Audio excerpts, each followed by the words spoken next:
두 번째 질문. 디지털 이미지 워터마킹 봅니다. 어려운 질문 아니에요. 자꾸 어려워하지 마세요. 네. 이 정도면 충분히 할 수 있는 질문이에요. 봅시다. 디지털 이미지 워터마킹은, 자, 요게 이제 메인 개념이 되는 거지. 디지털 이미지에 뭐 하는 거냐? 저작권자나 배급자의 서명, 마크 등의 특정 정보. 이 특정 정보가 워터마크예요. 인식하지 못하도록 삽입하는 것. 이게 디지털 이미지 워터마킹이야. 이때 삽입된 정보를 디지털 워터마크라고 하고요. 그러니까 디지털 이미지 워터마킹인 거지.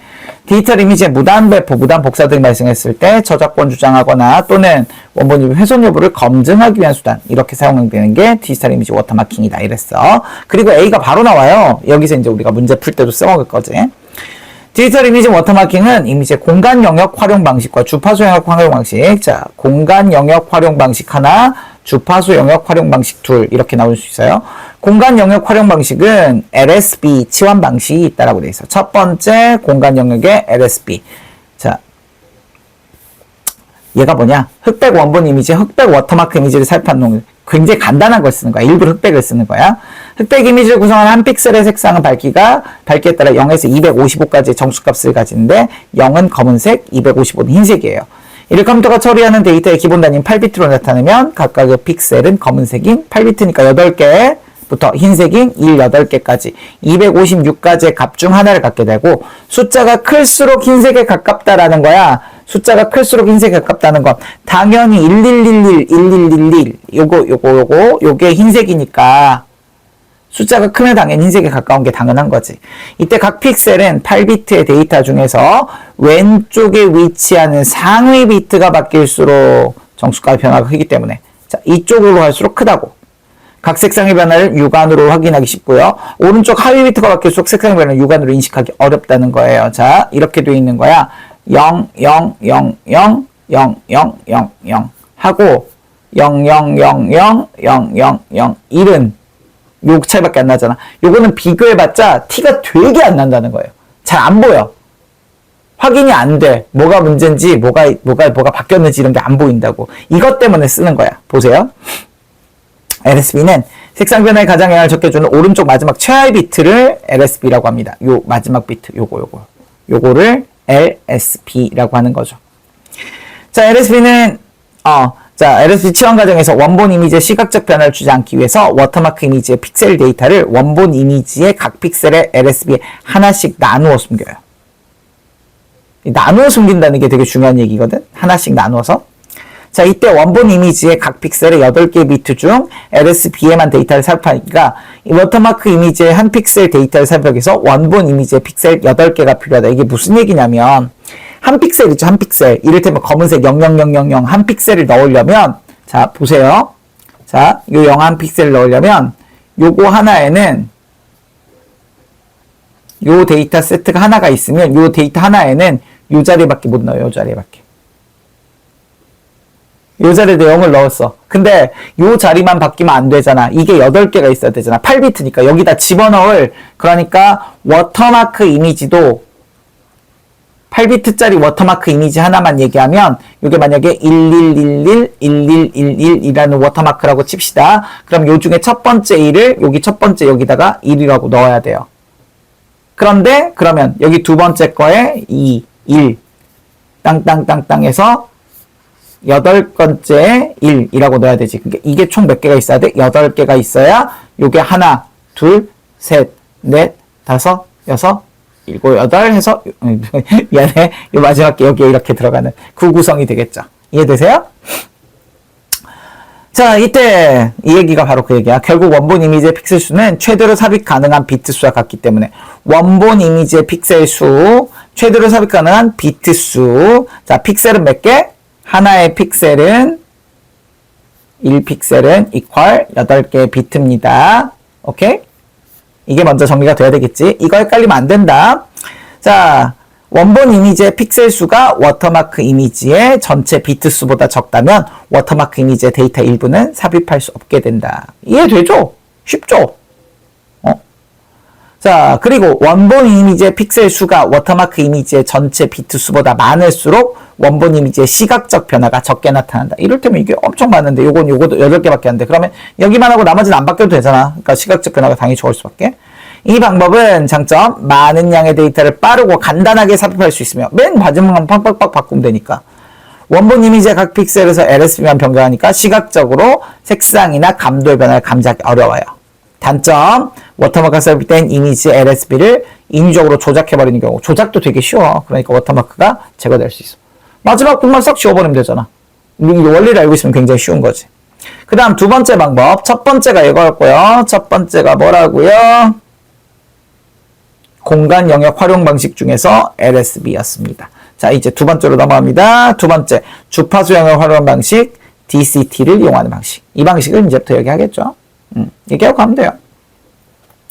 DCT는 이미지 데이터를 공간값에서 주파수 값으로 바꿉니다. 자, 이게 조금 까다롭거든요. 근데 여러분들은 이 내용을 정확하게 아실 필요가 없어요. 왜? 너네는 국어를 하는 거지 기술을 하는 게 아니잖아. 보세요. 뭐만 쓰면 되는지. 이미지에 DCT를 적용하면 이걸 바꾸면 주파수 값으로 바꾸면 주변 픽셀과 색상이나 밝기 차이가 적은 픽셀은 낮은 주파수 값, 경계선 등 주변 픽셀과 색상이나 밝기 차이가 큰 픽셀은 높은 주파수 값. 이걸로 끝이에요. 차이가 많이 나면 높은 주파수 값, 차이가 적게 나면 낮은 주파수 값. 이건 비례관계 같잖아. 느낌이 딱 좋잖아. 자, 원본 이미지를 일정한 크기의 여러 블록으로 나누고 블록별로 각 픽셀의 색상값을 DCT 수식에 따라 변환하면 주파수값 분포표를 얻을 수 있대요. 자, 주파수값 분포표에는 좌측 상단으로 갈수록 낮은 주파수값, 우측 하단으로 갈수록 높은 주파수값이 분포하게 되는데 이미지 색상이나 밝기에 따라 각 주파수값이 분포한 영역의 비율이 당연히 다를 수밖에.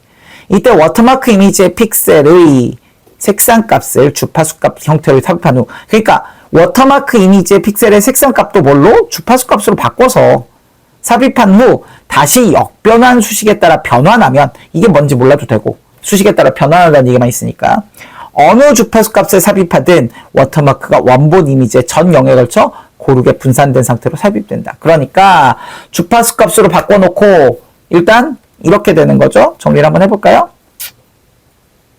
자, 얘네도 주파수 값을 만들 수 있는 거예요. 얘네도. 그러니까 워터마크 이미지도 주파수 값으로 만들고 그 다음에 원본 이미지도 마찬가지 주파수 값으로 만들어요. 그 다음에 이 워터마크 이미지를 원본 이미지의 주파수 값을 어느 부분에 넣든 상관없이 어쨌든 집어넣은 다음에 뭘 해요? 그 다음에 삽입한 다음 역변환 수식에 따라 변환해요. 그러니까 주파수 값으로 만든 다음에 변환하면 다시 그림이 되는 거야. 그 그림으로 만들면 분산된 상태로 삽입된 상태로 그림이 되는 거지. 티도 안 나고. 자, 그러니까 주파수 값으로 만들면 이건 수식이 좀 필요하니까 복잡하긴 하지만 필요하다는 얘기지.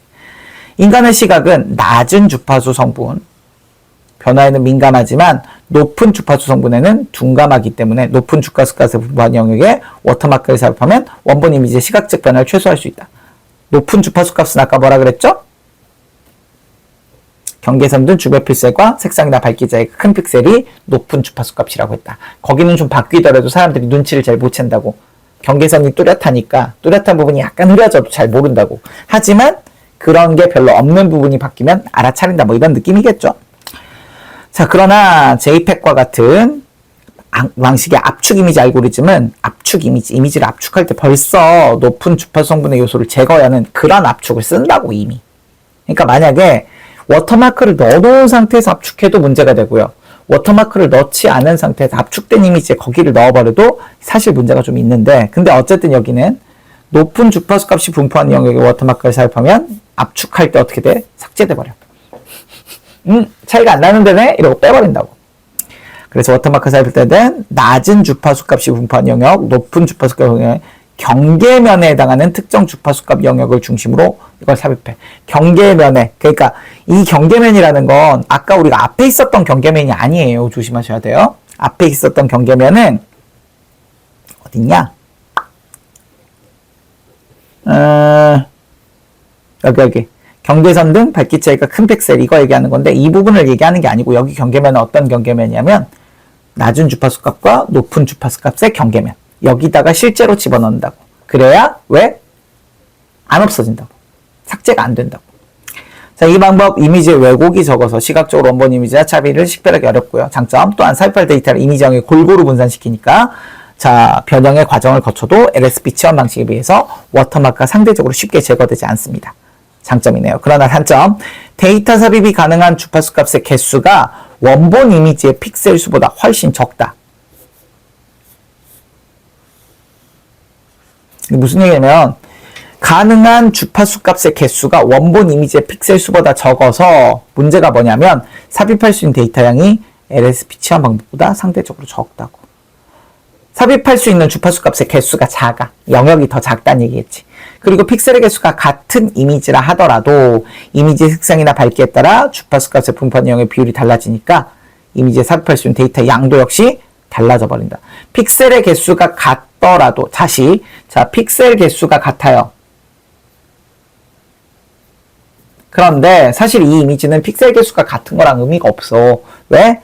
각각의 이미지나 이런 들에 따라서 그 주파수값 분포가 달라져 버린다고. 근데 픽셀 개수가 같은 아까 있었지 LSB 치환 방식. LSB 치환 방식은 픽셀 개수가 같으면 어떻게 돼요? 똑같은 양을 데이터를 삽입할 수 있다고. 그것 때문에 여기에 다르다고 나온 거야. 얘는 왜 다르다고 나왔다? LSB는 똑같거든.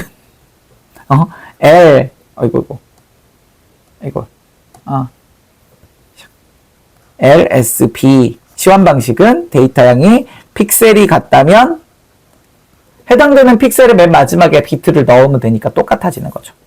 오케이? 자, 어려운 질문 아니었어요. 근데 좀 까다롭게 느껴지는 것 뿐이지. 제발 까다롭게 보지 맙시다. 자, 34번 문제 볼게요. 자, 윗글을 통해 답을 찾을 수 없는 질문, 나머지는 다 찾을 수 있었을 거고, 자, 전망은 안 나옵니다. 너무 안 나오는 거 나와서.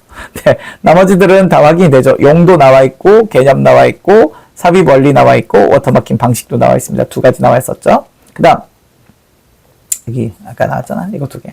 그 다음 두 번째, 35번 문제 가봅시다. 자, 윗글에 대한 설명으로 적절하지 않은 거 그대로 갈까요? LSB 치환 방식은 DCT를 이용하는 방법에 상대적으로 쉽게 워터마크가 제거되지 않는다? 않는다고요? 제거된다고 했는데 맨 마지막만 지우면 된다고? 1번이 답이야. 두 번째부터 보세요. LSB 치환 방식은 DCT를 이용하는 방법 외에 동일한 원본 이미지에 삽입할 수 있는 데이터 양이 많다. 많다고 어디 있었어요? 상대적으로 많다. LSB는. 자, 3번. DCT를 적용해서 원본 이미지를 여러 개의 블록으로 분할하고 블록 단위로 DCT는 이미지 그 주파수 값을 찾아야 되니까. 자, 4번. JPEG 압축 방식은 이미지에서 주변 픽셀 밝기 차이가 큰 픽셀. 이거 뭐야? 이게 고주파 값이야. 높은 주파수 값이라고. 그러니까 이걸 제거한다라고 하는 게 맞는 거라고. 한 번 응용한 거야. 한 번. 이 정도 응용은 2, 3학년 문제는 엄청 나와. 자, 마지막 DCT를 이용한 방법. 원본 이미지의 색상이나 밝기에 따라 삽입하는 데이터 양이 달라질 수 있다. 당연하다니까. 그래서 1번 나오고요. 그 다음 36번 LSB 치환 방식입니다. 너무 간단해. 너무 간단해. 봐봐. 자, 흑백 이미지에 또 다른 흑백 이미지 워터마크로 삽입하는 과정을 도식화했대. A 원본 이미지 픽셀은 130픽셀입니다. 워터마크 이미지는 63픽셀입니다. 자, 130픽셀에는 몇 비트를 넣을 수 있어요? 간단하게 가세요. 180비트를 넣을 수 있어요. 자, 63픽셀은 몇 비트예요? 63 곱하기 8비트예요. 딱 봐도 다 못 넣어요. 딱 봐도 못 넣어. 봐봐. A의 최대로 삽입 가능한 비트 수는 180개. 아까 계산했죠? 원본 이미지 180픽셀인데 각각의 하나의 픽셀에 8개의 비트가 들어있고 그 중에 마지막에만 넣는다고. 보여? 보여야 돼. 보이자고. 자, B의 전체 데이터 중 일부는 A에 삽입할 수 없다. 당연한 얘기라니까. 이게 밑에 설명 있을 거야. 2번. 180개만 할 수 있고 워터마크는 8 곱하기 63, 504개야. 그러니까 180개를 넣을 수 있는데 504개. 내가 산수가 안 돼서 본 거야. 504개 중에서 108개만 들어갈 수 있다. 180개만. 그럼 나머지는 못 넣어. 넣을 수 있는 게 아니라고. 그 다음, 자, 3번. B의 픽셀 수가 더 많아지면 A의 시각적 변화는 줄어든다. 잠깐만요. B의 픽셀 수가 더 많아졌어. 물론 제가 볼 때 이 지문에서는 상관이 없어요. 이 지문에서는. 왜냐면 B의 픽셀 수가 많아져봤자 A에 들어갈 수 있는 양이 똑같거든요. 근데, 자, A의 시각적인 변화는 줄어들 순 없어요. 늘어나면 늘어났지 줄어들 순 없어요. 아주 당연한 얘기게 근데 아까도 얘기 드렸습니다. 이게 오류가 있는 게, 봐봐요. 이게 원본 이미지 180픽셀, 워터마크 이미지 63픽셀이라면 B의 픽셀 수가 더 많아지든 말든 간에 A의 시각적 변화는 동일해야 돼요. 왜요? 그러니까 여기는 이렇게 나타나 있어. 전체 비트 수보다 많을수록, 자, 이미지의 픽셀 수가 워터마크 이미지의 전체 비트 적게 나타난다 그랬어. 자, 그래서 B의 픽셀 수가 많아지면 시각 변화가 커진다는 점을 추론할 수 있다고 했는데, 단지 문제가 되는 건 여기는 이미 다 들어가지 못한다고. 그러니까 이게 더 늘어나 봤자 이를테면 63픽셀 아니고 한 70픽셀 뜬다고 칩시다. 그럼 70 곱하기 8이니까 87, 56, 560개냐? 산수 안 맞으면 뭐 알아서 해. 560개니까 얘네 더 못 들어가잖아. 어차피 180개 들어가고 끝이라니까. 그러니까 변화되는 게 똑같다고, 사실은. 그렇게 보는 게 더 맞을 것 같긴 해요. 그런데 어쨌든 줄어든다는 어쨌든 맞을 수 없습니다. 그 다음, 자 봅시다. A 픽셀의 색상이 B 픽셀의 색상에 비해 흰색에 더 가깝다. 왜요? A는 앞이 1이잖아. 111111111이 흰색이라니까. 맨 왼쪽이 1인 게 이 앞자리가 크면 흰색에 가깝다고 보시면 돼요. 자, A 픽셀과 B 픽셀의 데이터가 삽입되면 LSB가 1에서 0으로 바뀐다. 왜요? 이게 첫 번째 워터마크 이미지의 픽셀이니까. 여기서 하나, 세 번째는 1, 네 번째 1, 이렇게 하나씩, 여기 하나씩 이렇게 가게 되겠지. 그 구조 기억하시면 됩니다. 그 다음, 자, 37번, DCT. 이거 되게 간단한 거야. DCT를 사용하는 방식, 보기에 가부터다. 봐봐, 주파수 값 분포, 이거 어떻게 나와 있었어? 이게 어디에 나와 있냐면, 저걸 못 찾으면 답이 안 나와요. 주파수 값 얘기가 나와 있어요. 주파수 값이 어떻게 돼 있다고요? 아까 내가, 표시를 안 했네. 자, 보세요. 어디 있냐면, 여기 있어. 좌측 상단으로 갈수록 낮은 주파수 값, 우측 하단으로 갈수록 높은 주파수 값. 끝났다니까? 잘 보자니까? 좌측 상단 가는 낮은 주파수 값. 여기는 높은 주파수 값. 그러면 나는 경계. 이렇게 된다고. 그럼 끝난 거야. 봐봐. 가는 나보다 원본의 주변 픽셀과 색상이나 밝기 차이가 더 큰 부분이다. 큰 부분이야? 낮은 주파수 값은 작은 부분이라니까? 자, 가에 워터마크를 삽입하면 다의 삽입, 가와 다지. 다에 삽입하는 것보다 역보완한 후 원본 이미지의 시각적 변화가 더 크겠군. 가에다 집어넣으면, 나에다 집어넣으면, 가에다 집어넣는 건 저주파잖아, 저주파. 낮은 주파수 값이잖아. 여기다 삽입하면 다에, 즉 높은 주파수 값을 삽입하는 것보다 시각적 변화가 더 큰 게 맞지? 이게 안 보여? 응? 아니 그냥 낮은 주파수 값, 높은 주파수 값이잖아. 왜 다 나온 거잖아. 나에 삽입된 워터마크, 나 경계면 다에 삽입된 워터마크보다 JPEG과 같은 방식이 더 쉽게 제거된다. 이 JPEG은 높은 주파수 값을 제거하는 거라니까. 그 다음 다에 삽입된 워터마크가 가에 삽입된 워터마크보다 더 고르게 분산된 건 똑같다니까. 차이 없다고 했어. 자, 세 개의 영역은 원본 이미지와 상관없이 향상의 일정한 비율. 그런 거 아니라니까. 비율은 계속 달라진다고. 답은 2번밖에 안 나와. 되게 쉬운 문제야. 근데 이 쉬운 문제를 맞추려면 기본적으로 이거 해야지. 그리고 만약에 나온다 그러면 이 그래프, 이 그린 이미지 정도는 나오는 게 맞다고 생각해요, 저는. 그 다음 38번 문제. 문맥상 기억과 가장 가까운 의미. 기억이 뭐냐? 이 문제들은 잘 안 나오니까 사실 큰 문제는 없는데, 그래도 최하의 비트를 말한다. 뭐 지칭한다 정도로 바꿀 수 있지 않을까요? 한자로 바꾸면 제일 좋거든요, 사실. 한자로 바꾸면 금방 나오거든. 그래서 38번에 자, 그럼 이 동일한 의미, 여기 어딘가 장소 뭐 이런 걸 얘기한다, 이런 얘기를 해주면 되거든. 그래서 지칭한다. 그지? 그래서 북쪽 끝을 지칭한다. 이 정도가 좋지 않을까? 지칭은 뭔가를 가리키다, 뭐 이런 의미라서. 그지? 그래서 1번으로 우리가 정리해주면 될 것 같아요. 오케이.